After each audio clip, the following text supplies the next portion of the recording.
ભાજપના ઉમેદવારોને લઈને મોટા સમાચાર। આજે સાંજે ભાજપ પ્રથમ યાદી કરી શકે છે જાહેર। પ્રદેશ કક્ષાએથી જિલ્લામાં ઉમેદવાર અંગે જાણ કરવામાં આવશે। દક્ષિણ ગુજરાત ઉત્તર ગુજરાતના ઉમેદવારો અંગે ચર્ચા પૂર્ણ થઈ ગઈ છે। પહેલી યાદીમાં હોઈ શકે છે દક્ષિણ અને ઉત્તર ગુજરાતના ઉમેદવારો। આજે સાંજે ભારતીય જનતા પાર્ટીની પ્રથમ યાદી જાહેર થઈ શકે છે।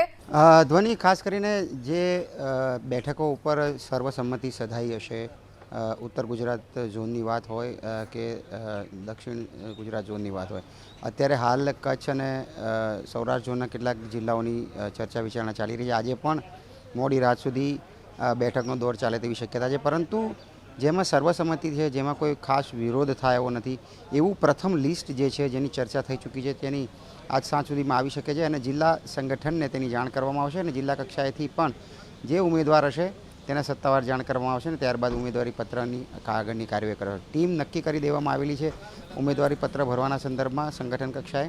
માત્ર જાહેરાતની વાત છે અને જે માહિતી મળી છે તે પ્રમાણે એમાંથી ઘણા લગભગ 25 થી 30% રિપીટ પણ થઈ શકે છે, પરંતુ નિર્વિવાદ સર્વસંમતિથી સધાયેલી અને કોઈપણ પ્રકારનો વિરોધ ના હોય તેવી સલામત જે બેઠકો છે તેની પ્રથમ યાદી આજે મોડી સાંજ સુધીમાં જાહેર થઈ શકે છે। ધ્વનિ કલ્પેશ, આભાર જાણકારી આપવા માટે।